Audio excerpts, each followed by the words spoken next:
Hello and welcome. I'm Dr. Pam Spurr, and I'm with you here on Thursdays, every other Thursday, on the men's and women's radio stations. And we usually talk about what's trending and what it means to our lives. The celebrities and politicians might make the headlines, but often beneath the trends, there are real issues for us to chew over. But today, with my first guest, there's too much to talk about with his new book for me to talk about trends.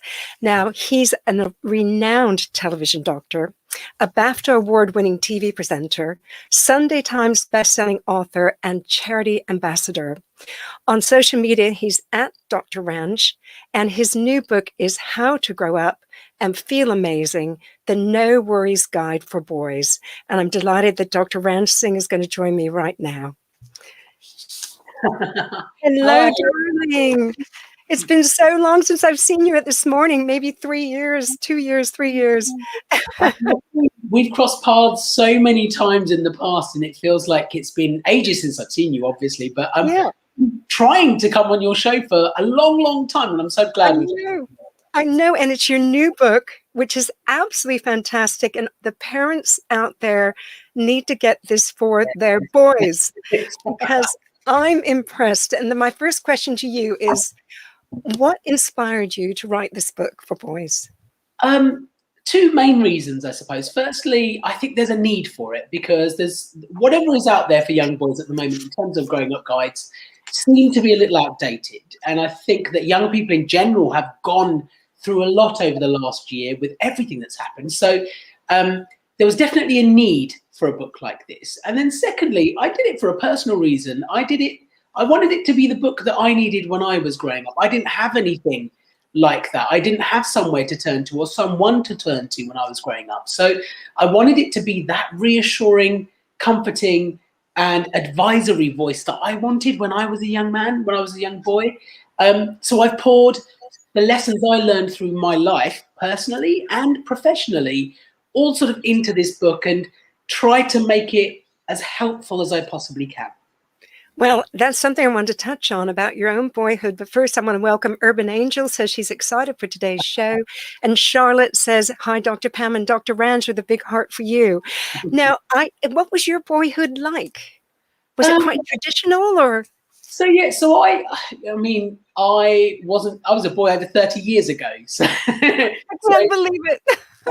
You've got such a youthful face. This book was aimed at 10 to 14-year-olds roughly, and that was about 30 years ago for me. So casting my mind back, the world was a very different time back then. Our conversations and attitudes were very different. Plus, I grew up in a traditional sort of Indian household. So, my world was quite limited. My exposure to what was going on around me was quite limited. My access, I think, to help and sort of advice only really came through school in a way. Yes. There's only so much my teachers could do.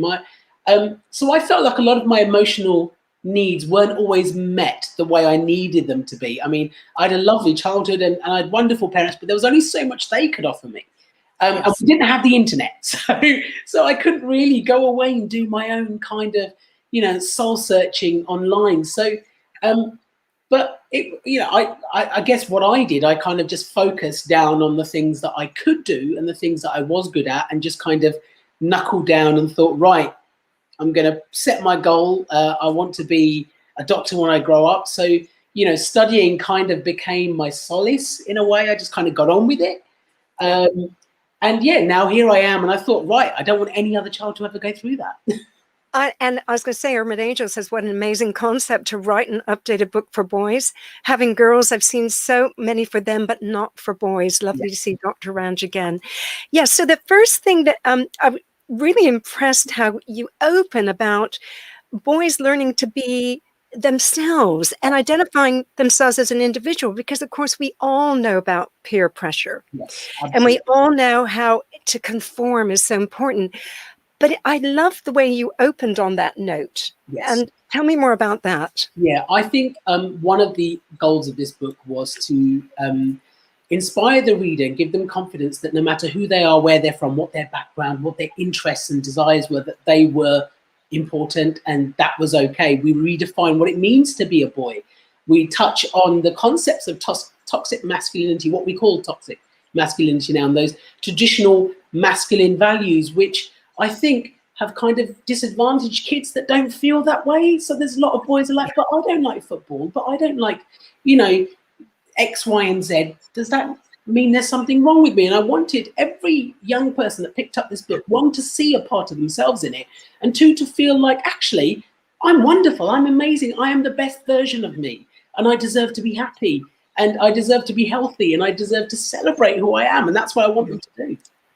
I love that so much. And I know, raising my eldest, who's a boy, and I had very much that thing that embrace your quirks, embrace who you are. And I just love the fact that my children are actually all very quirky. And so I think that worked. You call them quirks, I'll call them strengths. So. And so that, as I say, you open with that kind of area. And Helen's joined the conversation. She says, hey, Dr. Pam and Dr. Ranj, hey. So I'm a big fan of yours, obviously. Now, I think that as a psychologist, I've often found when I'm talking to clients that medical problems often impact how they're feeling about themselves generally. And I'm just wondering, I'm sure that must be the same in reverse. Your specialty has been, you know, medical care for young people. You must often see that their medical problems are then compounded or in a cycle with mental health issues too. Absolutely. And I don't think we can, I think mental health and physical health are so intricately linked that we're only really started to pay attention to that recently. We talk about parity of esteem and parity of health across mental and physical. And I talk about this in the book a lot. We have a whole chapter on looking after your mind and your mental well-being, and emphasizing the fact that actually, you know, your brain is just as important as any other part of your body, and your health is impacted by what's going on up here, and what's going on up here is often impacted what's going on with the rest of your body, and the two are so closely linked, and we need to pay attention to them both. So I talk a lot about the kind of things that young boys might experience, like anxiety, like loneliness, like bullying, like stress and worry. We touch on all of those things, and just generally, I think, making the most out of your brain and trying to be as happy as you possibly can, but also recognizing that it's okay to be down as well. It's okay. Well, see, that's another question I have for you. Was I love when you cover feelings and talking about it, because so often I still think that boys get that old-fashioned attitude of, you know, sweep your bad feelings under the carpet, only enjoy the good ones. If you're happy, that's fine. But if you're sad, I don't want to know about it. And I love the fact that you do talk about the range of difficult feelings that we can't ignore. And I think it's still the case that boys are almost told to ignore them. Yes, I think we're made to feel like our lives need to be movies, and they're not. And I think we need to accept that there are great feelings that we experience, and they're fantastic to celebrate those. But there are the opposite side as well, that, you know, there are the more negative feelings, and they're just as important because we can learn from them. And the point I make about negative feelings is, one, they're there so that we can appreciate the positive ones, but also we need to learn how to manage those ones.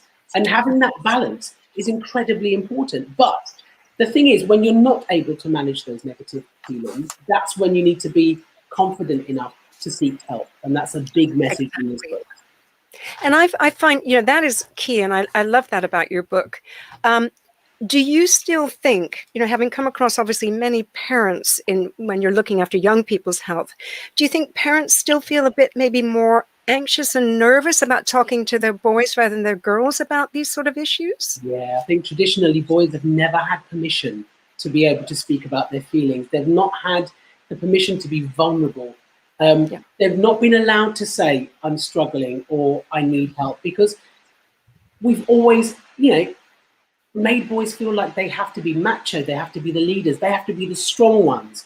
And I think that's partly behind the reason why young men suffer mental health issues. And sadly, you know, we have this unacceptably high rate of suicide amongst young men because we haven't allowed them the permission or the space to speak and own up and own their feelings and be okay with it and say, it's okay, it's all right, and you can get the help you need. And I want to change that narrative. I want to inspire our boys and young men to be kind, confident, passionate, compassionate, vulnerable, respectful, brave, but in not just the traditional senses of the word, in all senses of the word. And be open and honest enough and brave enough to come out and seek help when they need it. I think that is, again, this, want to get a megaphone with that message out to young boys. Catch them in their formative years with that message is so important. And to any parents listening, to think it's okay when my son is struggling, and I will talk to them about it. Now, I think a lot of you raised the thing about families and feuds and stuff. Now, when I worked in the NHS with families, I felt a lot of children got bound up in the arguments between parents or the broader family. And for a young child, that's very worrying. And I tell me more about that part of the book. Yeah, so there's a whole section on relationships. And we're not just talking about romantic relationships. We talk about relationships with your family, with your carers, with your peers and friends and siblings. It's all in them. We talk about the good sides and the not so good sides. And I grew up in a household where sometimes, my parents weren't getting on. And I remember the impact it had on me, seeing that play out. And I still, to this day, I think, carry some of that with me. And what I wanted to impress on young people was actually, sometimes these grown-up conversations that are happening around you aren't about you. And exactly. You can still have your relationship with your parents, completely separate to all of that. But when it does start to impact you, don't feel scared to speak up and say, hang on a second, this isn't good for me. This isn't helping me. And I could never do that. And I think that that's really, really important. And also, I suppose little ones their thoughts can be quite pure in a way, and morality based. So often they find that when people are arguing, one must be good and one must be bad. And trying to explain to them that actually it's a bit more nuanced than that. Exactly. And the shades of grey. There are shades of grey. Parents who are arguing or whatever. And not to get involved in those discussions quite so much, but your feelings and opinions are just as important sometimes. Now, this brings me on to the point that, of course, this was written for young boys who are old enough to read it. Yeah. But for parents listening, what are your kind of key tips for them to help their sons? Yeah. So obviously this is, as you said, written for young boys, but it is, lots of parents have read it before they often pass it on to their little ones, and they found it helpful. Parents and carers have done all the hard work for you. Anybody that's interested in the challenges that young men go through and boys go through. What can parents do? I always impress on parents that every child is different. No one formula fits absolutely everybody. And you will probably know your child best, so tailor your approach to them. Secondly, we're not all therapists. We're not all teachers. We're not all counsellors. And no one is expecting you to be. And I think that one of the most positive and powerful things that you can do as a parent is to create a space where your young person can come to you and speak and feel like they won't be judged, feel like they can be open and honest, they will be listened to, they won't be punished, they won't be, ridiculed or anything like that. Create that safe, loving, open space for conversation. And then when you don't have the answers, just be honest. It's okay. We don't have the answers, but tell you what, I am going to go away with you and we are going to go find the answers. Or tell me what's wrong. Let's work through it together. I'm on your team. We're a team together. And that's the most positive thing that any parent or carer can do, irrespective of everything else. Yeah, see, I think that is brilliantly put, because it gives parents permission not to know all the answers. And so they can be honest like that. You don't have to be Superman or Superwoman to your children. One concern I've always had with families is the family role that parents I've worked with for cast their child in. Oh, he's the cheeky one. Oh, she's the clever one. Oh, he's the one that we think's not, maybe going to get in trouble. Yeah. And I think often if parents would, I don't know if you've come across that, but casting your child in a role, it means that child feels they always have to live up to that role. Exactly. And I wonder if you've kind of seen that in coming out in any of your work when you're working with families in a medical situation. Yeah, certainly you see that, and I saw that growing up. My brother was labelled as the naughty one, and I was labelled as the studious one, and it didn't help. It doesn't help you either. It didn't help me, because I felt this huge pressure and responsibility to be this perfect child, and he always felt like he couldn't win, and it was never good enough. And I think what you've got to do is don't label your child. Don't pass judgment on your own child. Yes. Let them be who they are, but guide them. in the right direction. And most people will work it out. They will work it out when they get older. And I think we probably don't need to panic quite so much. Well, that's a wonderful note to leave on. I know you have other interviews to do, and I just wanted to say your book's going to find a good home. I've got a great friend who has a 12-year-old son. My children are grown, but a 12-year-old son who's going to love this book, and I know she's going to appreciate me giving it to her. Thank you so much, Dr. Ranch, for your time. And Helen has said, absolutely, agreeing with what you were saying. You take care, and thanks again. Of course, Dr. Ranch's book is called How to Grow and Feel Amazing, the No Worries Guide for Boys. And you can find Dr. Ranch on social media at Dr. Ranch. Now, my next guest, I've got to say, has amazing showbiz credentials, a sparkling career that spans a vast variety of television credits from Emmerdale, Doctors, Hello, Hello, to reality TV like I'm a Celebrity, Get Me Out of Her. Here, she's also an MBE. On social media, on Twitter, you can find her at Vicky Michelle, on Instagram at the Vicky Michelle, and her website, vickymichelle.co.uk. And I'm delighted she joins me now. And hello, Vicky. Thank you so much for being on the show. Hi. Now, I have so much to ask you. First off, your incredible career. Tell me how it got started. It got started. Well, my sister, I've got 3 sisters, and my next sister down wanted to go to drama school. And Mum was an actress, and she gave it up to have her 4 girls. And she was in a film called The Glass Mountain, which was brilliant. If you haven't seen it, it's a great epic film. And she gave it up, but our house was full of laughter, and she was always singing, and we were always acting, and Dad was a bit of an actor. And so I started off doing ballet lessons at 3 years old, and doing panto and things as a child. And then when I got older, I stayed on at school and took my O-levels, but my sister had gone to stage school, Ada Foster. And my father said, do you want to go? And I said, well, I don't think I want to be a secretary. And so I went to school, stage school, and they sent you out on jobs, and I started getting jobs. And the rest is history. Amazing. I've got to say, Helen has joined in and says, hello, Vicky Michelle. hello. Now, the thing is, you started young. It was your other sister intended to be. Did she also stay in acting, or did she do something else? Yeah, she still does some acting and everything, but she went to America. She was really good in America, something I didn't do. She did some great films out there. And now she's writing. So she's got some great scripts, comedy scripts, and they're writing a book and children's stories. And so she writes with my youngest sister, Susie. I hope she writes a good role for you. I know. I keep nagging, but she might write it herself. Now, out of a career that is still going strong, what would you say are a few of the highlights? Share some of the highlights with us. Some of the highlights. Well, obviously, Hello, Hello. I mean, when I got that, I didn't realize how long it would go on for. And so we did that for 10 years. Amazing. So it's family with everyone. And I was very grateful for that. And then I did, I've done so many things. I've done Minder and Softly and things like that, and so, which I did before I went into comedy. But then I've worked with great people, highlights working with the 2 Ronnies, working with Dick Emery, Ken George. I know. These are like iconic. Les Dawson. Yeah. So I worked with all those. So I learnt my craft on the comedy side, although I started off doing straight acting. But the highlights are probably playing Miss Hannigan in Annie, which I've done 3 times. What just fun. love that. Absolutely. Gosh. And working with Ray Winston on a film. That was great. I had to kiss it. Do you know what I mean? You mean you had to?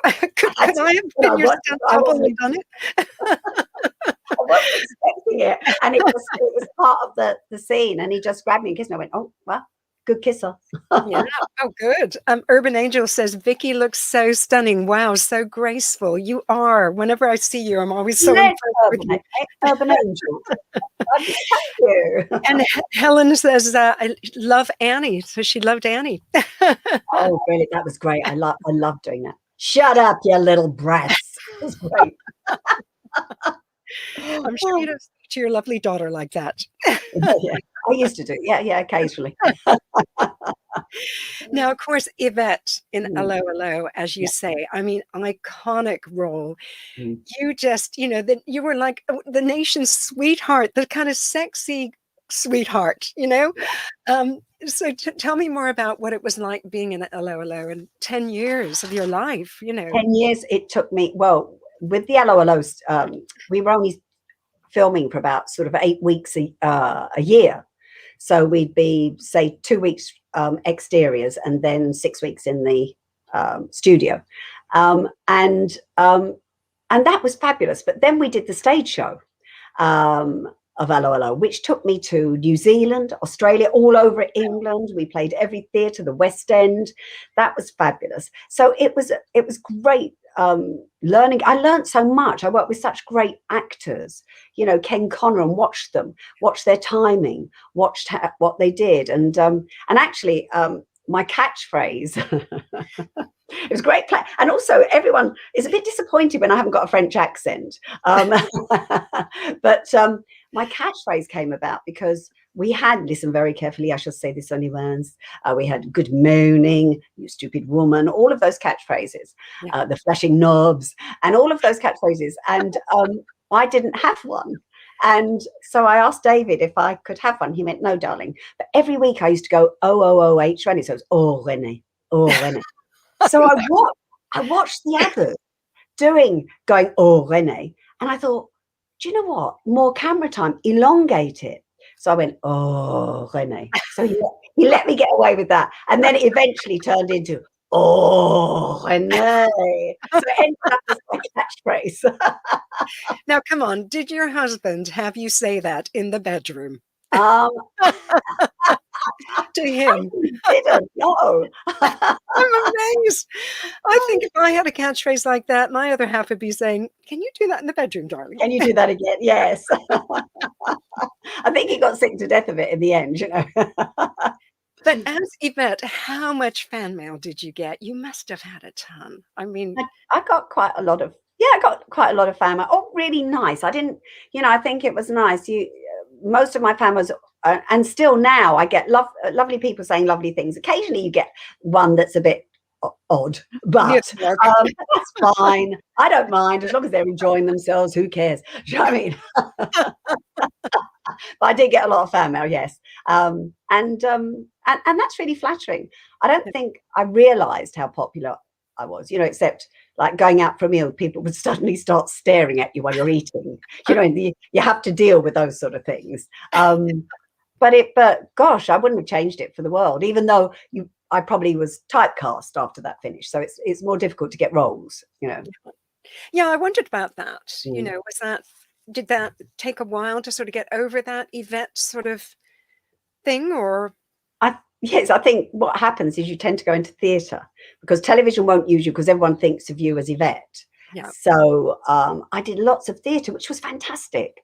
So I learned so much from doing theatre all over the country. I think I've done probably every theatre there is. Wow. And so that, and then as you get older, then you get more of the better parts that or some really good parts offered to you. So then you come out, did the All in the Game with Ray Winston, which was about football and different things. But I think it is difficult. Everyone says that when you're typecast, it is difficult to overcome that. Yeah, I'm sure that can happen. But how about with the ups and downs of acting? I know a lot of people say that they'll do an acting job. I've interviewed a few actors before. It's over. It's been very intense. You feel like you've made friends, but then, of course, you all go on to other things. But with something like Hello, Hello, which was 10 years, did you kind of feel you made friends for life, or, longer enduring friendships from a series like that? Or again, even after all those series, do people end up doing their own thing and you kind of lose touch? How does that kind of work? Well, I think, with Hello, Hello, we were together for 10 years. It was like a family. And so we all still keep in touch and we still meet up. We put a blue plaque up and they're all the same. It's like family. You just go, oh, hi, Gibby, how are you? What are you up to? And even if you haven't seen them for years, a couple of years, but we usually talk to each other at least, over the year. they do become like family. And it's like when you're doing theatre, and maybe I've toured for 3 months, 4 months with people like Sue Pollard, Lionel Blair. They're still my mates. I might not talk to them every day, but you pick up. It's very funny, the acting business, because you pick up, you go, oh, hi, Sue, how are you? Hi, Vic, how's Loops? You know, and I might not have seen her for 2 years, you know, or 3 years. But you're still, I think we're still mates. And I've made a lot of friends in the business over the years, which is fantastic. You know, gorgeous people like you. Yeah, I know. We're lucky we can pick up the thread whenever we have our random phone calls and whatever. Yeah. Now, what about advice for people going into showbiz? Because of course, and I just wanted to say that Sharon had joined in thinking Russ and Phil were on, but she's saying we're both great and that you are an amazing actress, Vicky. Oh, bless her. Thank you. That's so sweet. Thank you.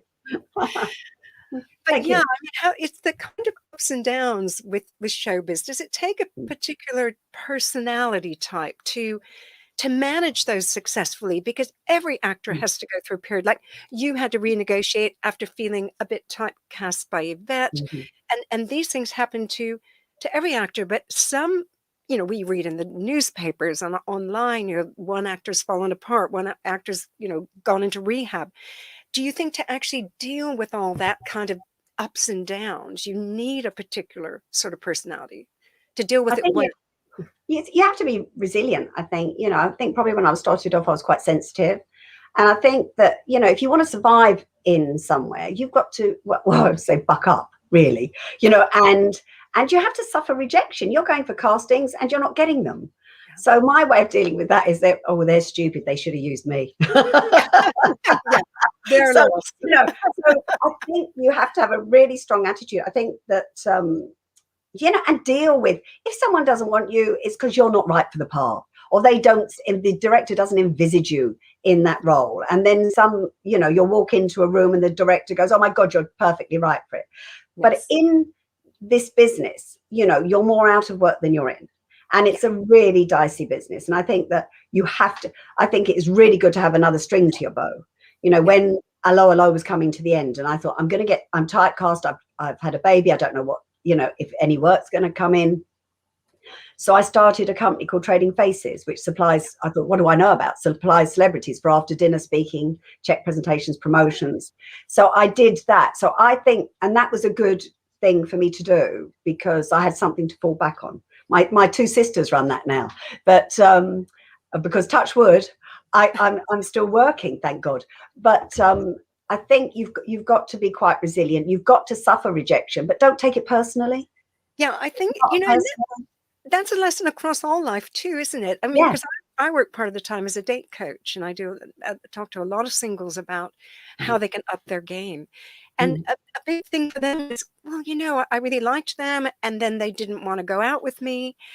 It's all about me. And I always say, well, no, you know, maybe the timing wasn't right. You're looking for something serious. They just wanted something fun.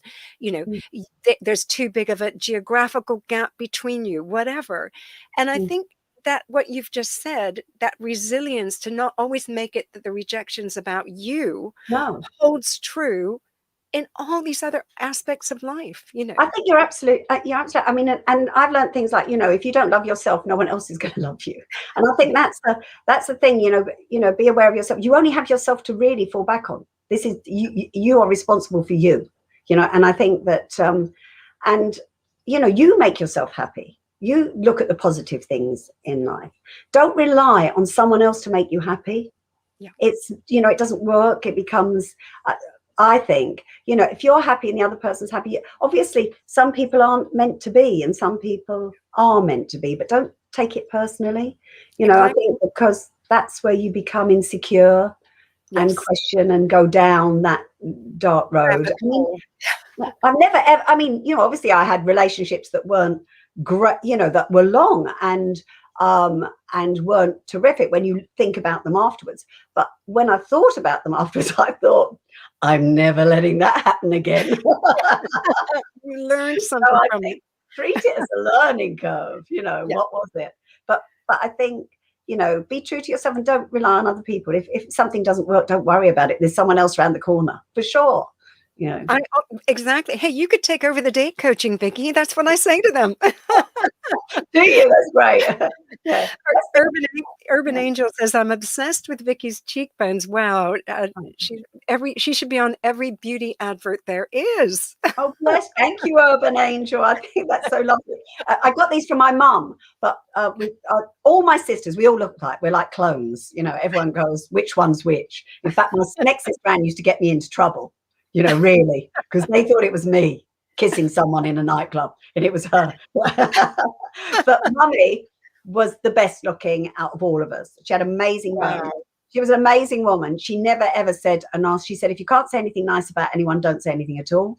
Oh my gosh, my mother was like that. I love that. My mother was like that too. She's what I call. That's why you're fabulous.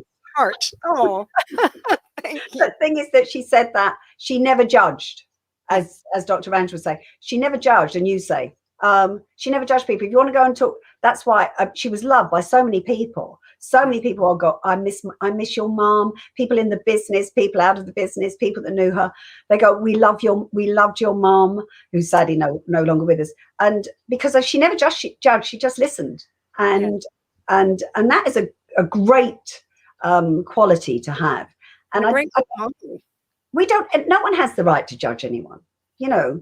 As like I think everyone is great as they are. You know, they are their own special person. You know, and everyone has great things about them. It's like I met a lot of people with PTSD.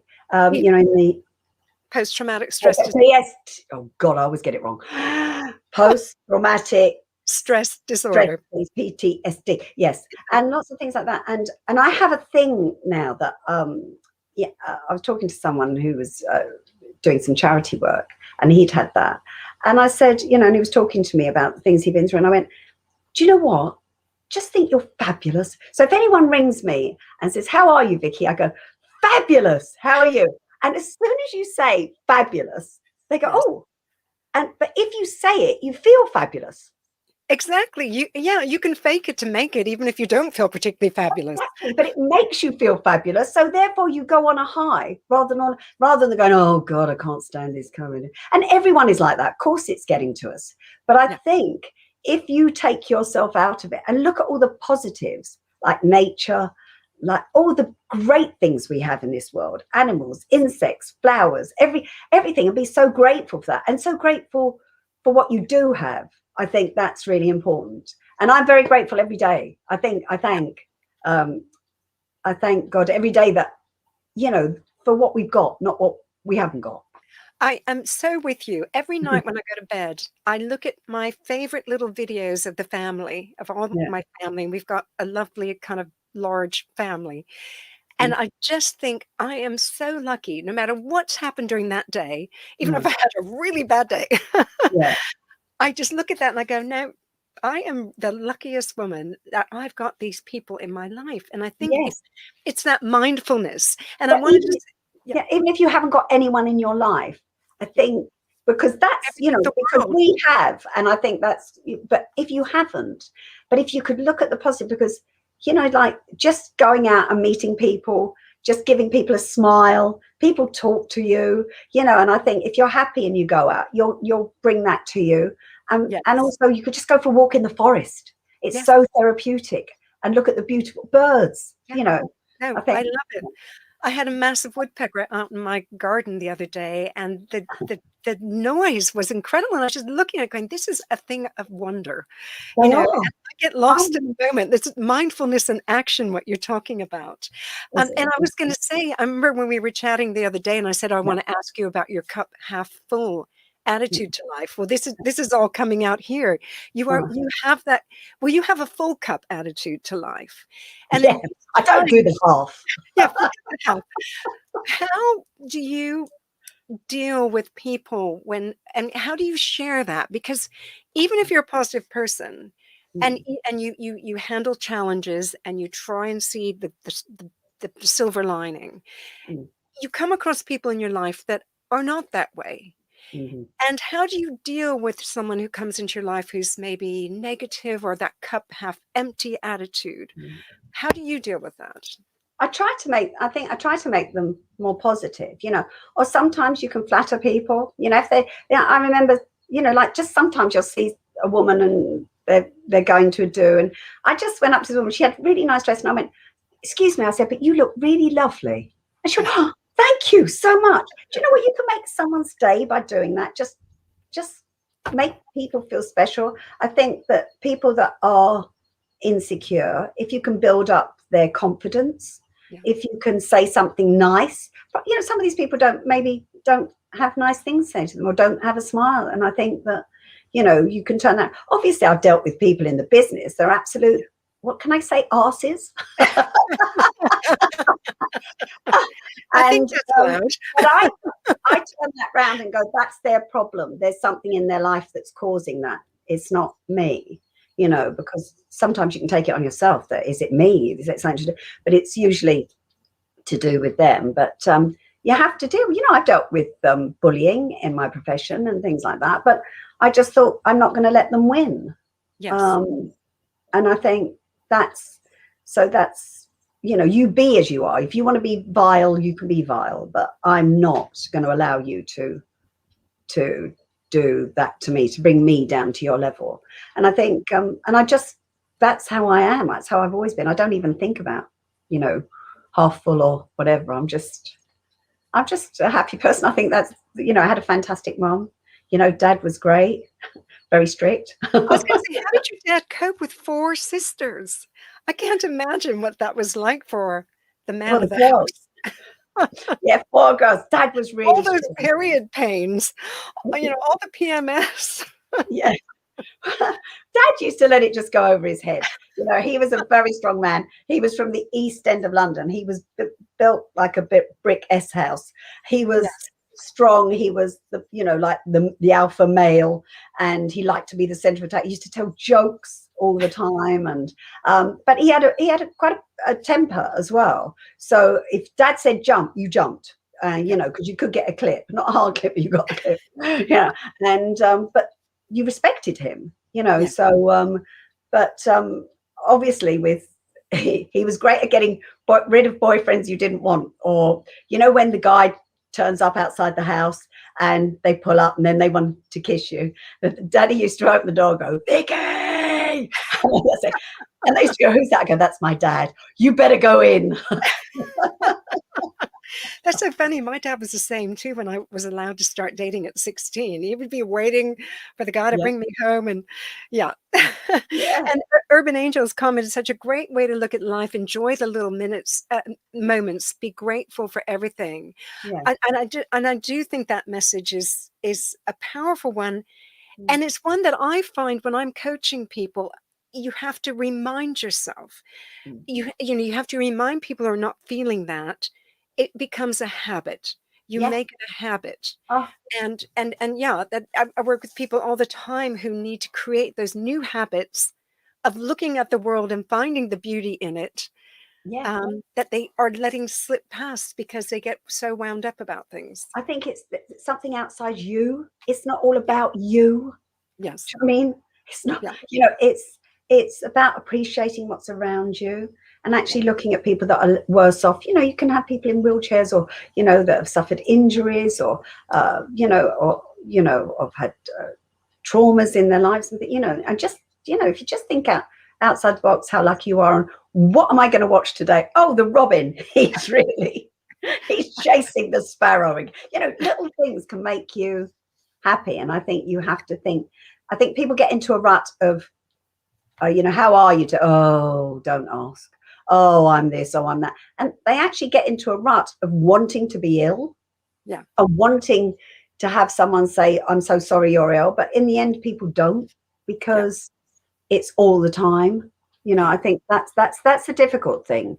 It is hard for people like that to change, which is why as a coach, I sort of say, let's start with small things. Like today, I want you to look for one moment that takes you out of yourself because you're looking at nature or whatever. And it is a slow learning process for some people.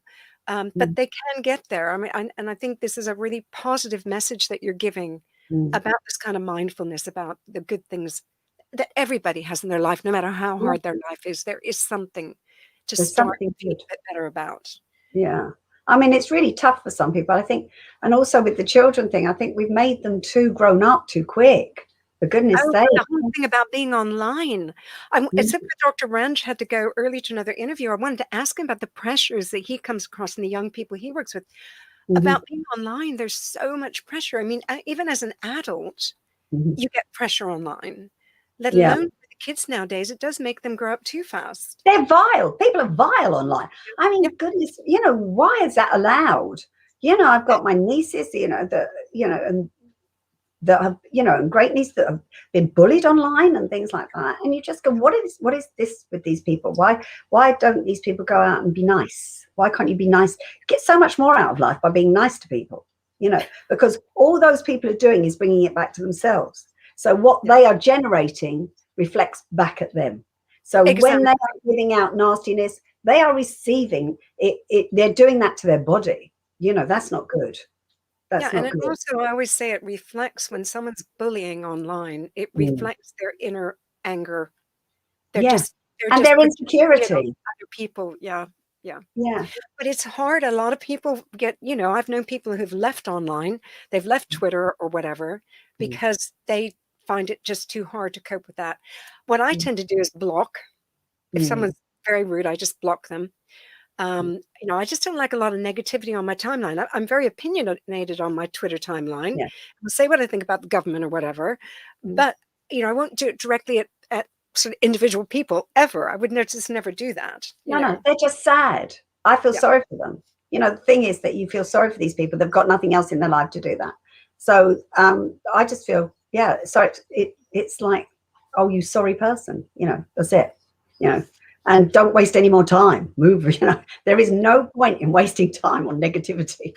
Exactly. I love it. Now, listen, you have got a show maybe coming up in September if all goes well. Tell me a bit about that. I don't know if you can tell very much, but I know you've got I'm something. really excited because there's no work about, and I'm so glad hopefully the theatres are going to, because we need our theatres. There's beautiful theatres that are closing all over the country, and it's really scary and tough, but I've got this show going out called Dirty Dusting, and and it's about these three cleaners in an office. They're office cleaners, and they're going to be, I think they're going to be laid off, and they get a call one day, and it's a misdialed call, and they think the person that rings in thinks it's a sex chat line, and that sets their minds into, what a good idea, we can earn some extra money doing this, and so it is comedy, and I've seen this go out with some of my friends before, and everyone that sees it has said it's hysterical. So I am so looking forward to that. That is going to be amazing. And I'm working with Leah Bell and Vicky Entwistle, who was from Coronation Street. Oh, wow. So it's a good team, and we've got a chap in it. Oh my God, his name escapes me, but he's brilliant. He's been in it before. So if you want a fun night out, we're touring all over the country. We're doing one night every night nearly. Wow. For middle of September, October. And if you want to laugh, and it will be funny. I am coming. It will be funny. You cannot not laugh. I've been I'm going reading to get some of our mutual friends and come down and just have a good night at the theatre. And also, hopefully, I'm going to do the Southwold Theatre on the Coast, which just before that, for their summer season, I took a play out called Hello, Norma Jean, and I played Marilyn Monroe, an older Marilyn Monroe, which was absolutely brilliant. So cleverly written by Dylan Costello. And I'm going to be doing that for a couple of weeks in Southwold, so just before. So I'm looking forward to that. So I'm very lucky, touch wood, very lucky. You are, and you've got your radio show, your music show, Vic's Mix. Yep. Phoenix 98 FM on a Sunday, 2 Normally to we 4. don't mention other stations, but hey, you're such an amazing guest. I know, but I mention your show. Who gives a poo? Yeah, so I mean, you are keeping really busy, and yeah, that's just fantastic. And I'm so Bless you. thrilled you could give me so much time today Oh, and just share that positivity and your thoughts on things like that. And good showbiz advice for people who, maybe are in the business and starting out and getting lots of rejections and how to take rejection and stuff. just don't take it personally. It's not personal. It's how the director perceives you. You walk through that door and you are that person. They go, yes, person. Or you're not that person and you convince them with the reading. But I think just in today's society, you need another string to your bow as well. Something to fall back on. Yeah. Yes, definitely. Great advice. So, of course, people can find you online with Twitter. You're at Vicky Michelle. Instagram, you're at the Vicky Michelle. And of course, you have your website, vickymichelle.co.uk. And thank you so much for joining me today, lovely. We'll speak soon. That lovely speaking to you. And I love your paintings. They're gorgeous. Oh, thank you, darling. Thank you for being so creative and so gorgeous. Oh. Lots of love. Mwah. I paid you for that. Bye, darling. Now, I'm delighted that my next guest is making a repeat visit. She is Dr. Mariette Janssen, a life coach, psychotherapist, and author of the best-selling, award-winning self-help book, From Victim to Victor, Narcissism Survival Guide. Now, you can find her website is drdestress.co.uk, and on Facebook is also Dr. De-Stress Tips. And I'm delighted that Mariette joins me now. And hello. Hi, Pam. Lovely to see you, and thank you for coming back again. Now, last time you and I talked about narcissism, and today we are going to explore imposter syndrome. Yes. Now, just as a basic sort of, for people who haven't heard of it, it's when someone feels in some way a fraud, and it goes beyond the normal doubts we all have. Now, because in life we all have doubts about, oh, did I deserve, that promotion or whatever. Tell me how frequently, does it show itself? Sorry, what was your question? Tell me how frequently, and then I didn't hear you. It comes across in your clients, and how does it show itself? Well, if, lots of my clients are victims of narcissistic abuse. And as a result of that abuse, they have lost their confidence.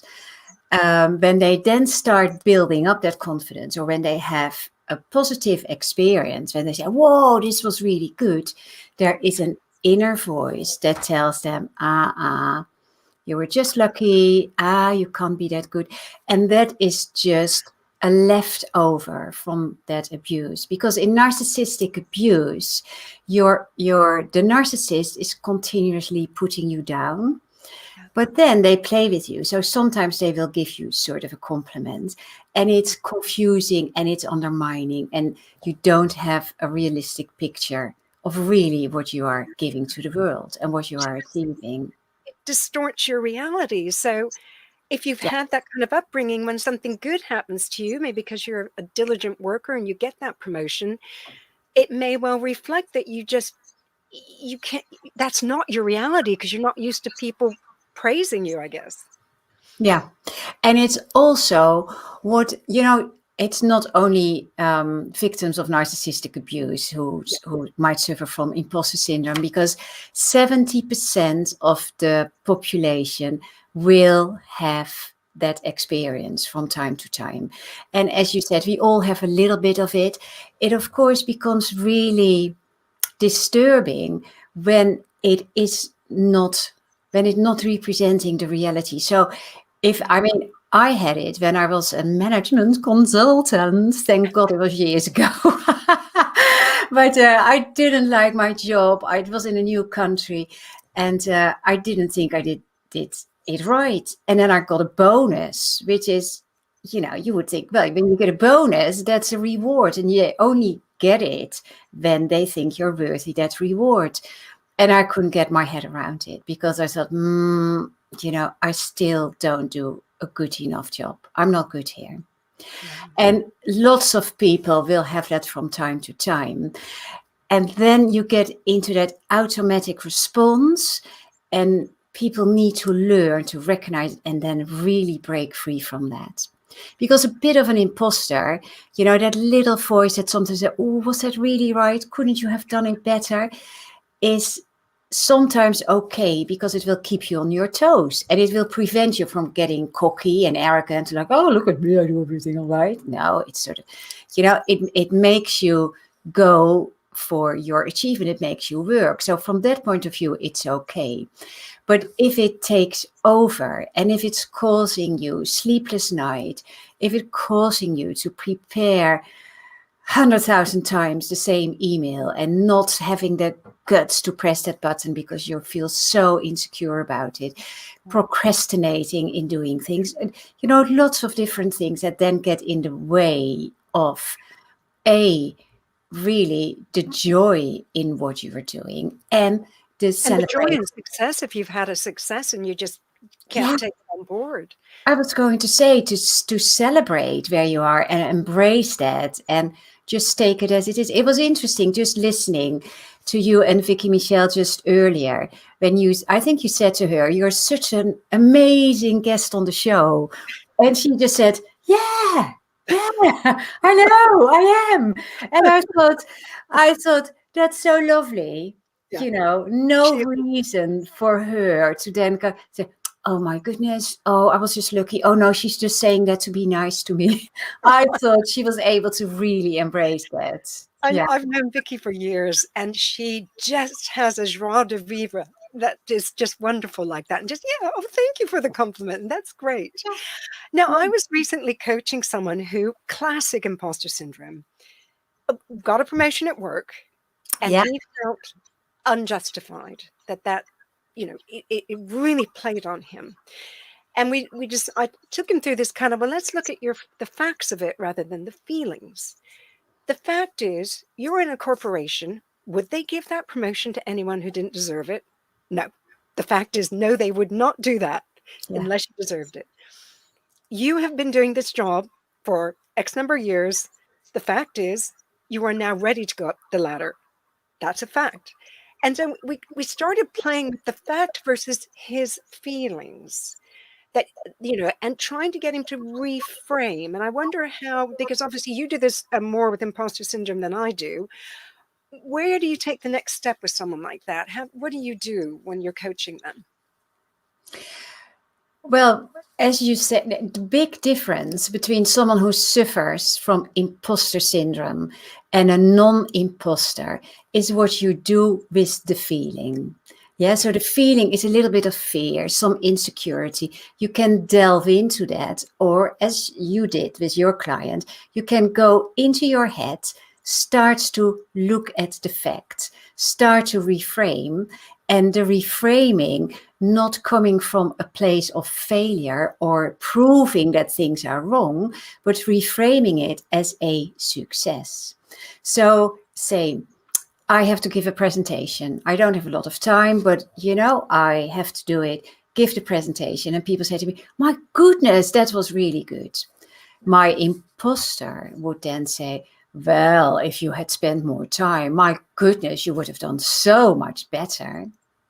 The non-imposter, the reframing would say, my goodness, I nearly said something I didn't want to say. My goodness, I knocked it out of the head. I didn't have a lot of time and I still delivered it. Well done, me. That's really cool. So instead of dragging yourself into that negativity and beating yourself up and bringing the doubt in, just go to the other side. Go to the success and celebrate the success. Yes. Now, Urban Angel says it's so true about the aftermath of being around someone with narcissistic behavior. I need to get Dr. Mariette Janssen's book. And I highly recommend you do to Urban Angel. Great comment there. Now, talking about this is how it looks. imposter syndrome, there's a quality to, sometimes it's not so about like actual things happening like promotions. But I've known people who've said to me, I feel imposter because if I go to a party, I can be the life and soul, but that's not really me. So I think that's it's another whole other aspect to this, isn't it? About personal qualities, where people will put on a show that actually is not the truth. And how does that relate to, say, the imposter syndrome of someone who I can never accept that they do well at work. They're always questioning their work. You know, that sort of difference between that. I would say if someone is presenting themselves in a certain way, they have a persona, that's their outside presentation to the world. You know, they want to be seen like this, or that's how they behave. It can be a mismatch what is going on underneath, definitely, because they might be crumbling inside. When it comes to the personal thing, it has to do with the relationship with yourself, how you see yourself, and something like putting on a mask and being the life and soul at the party and really being that at that moment with a part of your being is still real. Yeah. But there's another part of your being that doesn't match that. So what that shows is that there in this person is an internal imbalance, and it would make sense for them to start working on that, on integrating those, or, you know, on Sides to their personalities, say. yeah. And we are not just one person. We play so many different roles, and every role taps into different elements of our authentic self. And they might be contradictory, or they might seem, but they can easily sort of be wholesome. You know, I love always saying that sadness is such a beautiful expression of happiness. Well, because you know the other side. Is that what you're implying? That, And it's like sadness great. is there because what made you so happy is not available at that moment. Yeah. But it's those two can go together, so you can be happy in your sadness. Now, that's really an interesting point, and I think what concerns me when some people tell me my outside personality is so different than my inside personality is that kind of cognitive dissonance they have within themselves, which is, I think, what you were kind of talking about. And I've always said to people like that, well, just try and maybe tone it down a little, that you don't have to be the person telling all the jokes at the party. You can just try just being a more gentle version of your social self, to try and almost bring in that side to yourself, that the quieter sides. You don't always feel you have to perform. But I think a lot of people feel that way. I mean, I've had many clients say to me over the years, I'm such a different person at work. People would not recognize me, and I just think, but it's too much difference. You need to try and bring those pieces of your personality more together to feel better inside. But I think a lot of our behavior is informed by our needs.